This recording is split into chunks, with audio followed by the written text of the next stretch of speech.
I'm definitely more of a Hawaiian shirt guy now than I used to be. I've never really, I'm English, so I don't feel like it's my right to them. But I really, really got into wearing them, and I took a few away with me. So, you know, that's a whole new aspect of myself that I found.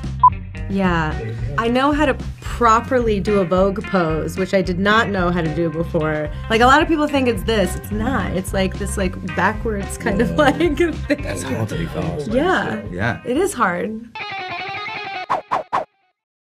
My first question is for Daniel. Weird Al has been an established part of the cultural zeitgeist for generations.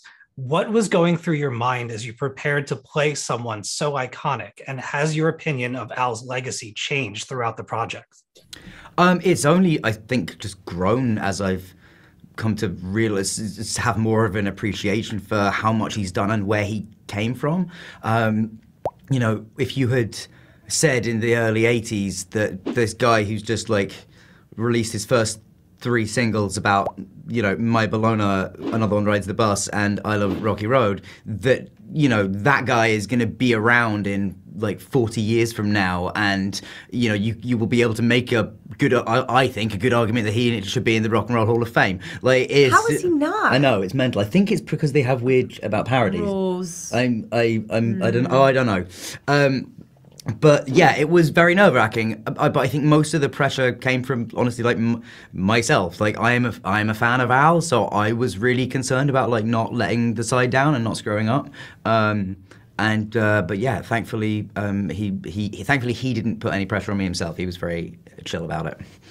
My whole life, all I wanted. I'm afraid we found your son at a polka party. Is to make up new words to a song that already exists. Oh, well, you should do that then. Evan, my next question is for you. With a Madonna biopic on the way and a contest for the starring role in hot contention, how does it feel to have played her first and as such a uniquely villainous version? See, this is the only reason why I feel like Madonna's going to be upset with me, is because maybe they wanted to be the first and now they're not. I don't know. But I mean, I took it very seriously. I really tried to do her justice in a good way. I did it with the like utmost respect for Madonna. And also, I mean, it's a parody. It's heightened. It's a comedy. And so that took the pressure off slightly. But I did do a lot of work to prepare for it. I didn't go to a boot camp, but but you did. I did for Al, yeah. I beat out a lot of other people. Yeah. I can't think. I'm trying to name. That should be the next like funny short that they do for this, and it's the Weird Al like boot camp to play him, and it's like you and a bunch of and he's just like cracking the whip. Amazing. I've got one question left for you both.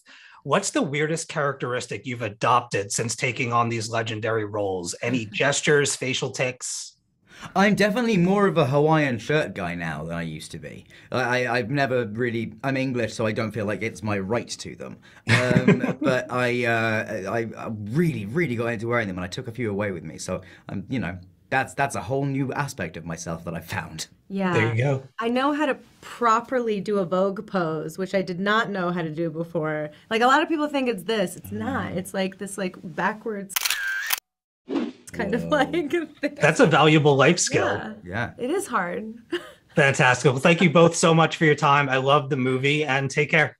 Awesome. Thank you very much, dude. Take care. I think Madonna's a bad influence on you. What? No offense. At what point in the creative process did you decide to present the film as a parody? Was there ever any point that you thought about taking the idea in a more factual direction? It was always parody. I mean, it started as a fake movie trailer that I did for Funny or Die about 10 years ago, and my original idea was, biopics play so fast and loose with the facts. I was like, it would be funny to make a fake movie trailer for a biopic about someone who is still alive. and to make everything up. Like, you could clearly just go to this person and say, this isn't true, is it? It's not like a dead celebrity that you're making the biopic of. And I had the idea to do it, do it about Weird Al, because there's no better person to do a parody biopic of than the king of parodies himself. Absolutely. What was the reception to that when you brought the idea to the table? Well, so I reached out to Al. I didn't know Al at the time. Everyone at Funny or Die was excited about the idea. We had a mutual friend in Patton Oswalt, and I was such a fan of Al's. I reached out to Patton and I said, would you mind telling Weird Al that I'm going to do this thing? I just want to get his blessing. This seems like an idea that maybe he would do, and I just want to make sure he's okay with me doing it. And Patton wrote me back and he said, hey, can I give Al your email? He loves this idea. And that evening, I was sitting across from Weird Al at a coffee shop. Oh my God. Watching like every biopic trailer that had ever been made and just, picking out, writing down all the fun tropes we'd like to make. And we just collaborated on the trailer. And then he, it played well. He showed it at his concerts.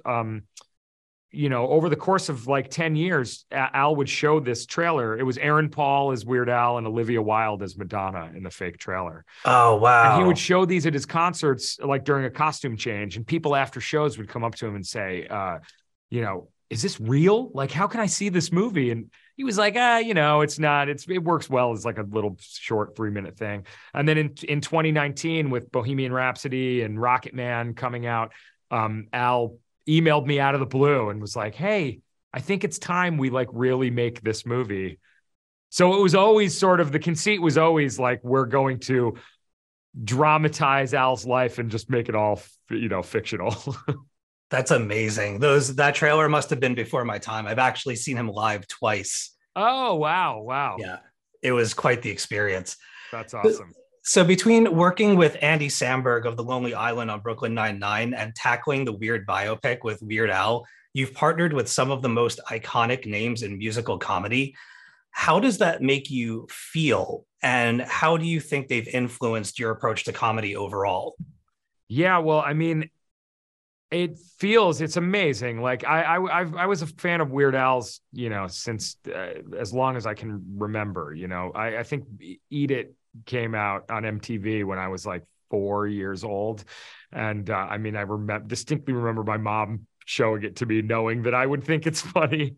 And I was such a huge Al fan just all through adolescence. And he definitely helped shape my perspective on comedy. And my sense of humor came from watching him so often. I used to tape Al TV on MTV. Yep. Like I had VHS tapes just full of these 24 hours of like Al taking over MTV.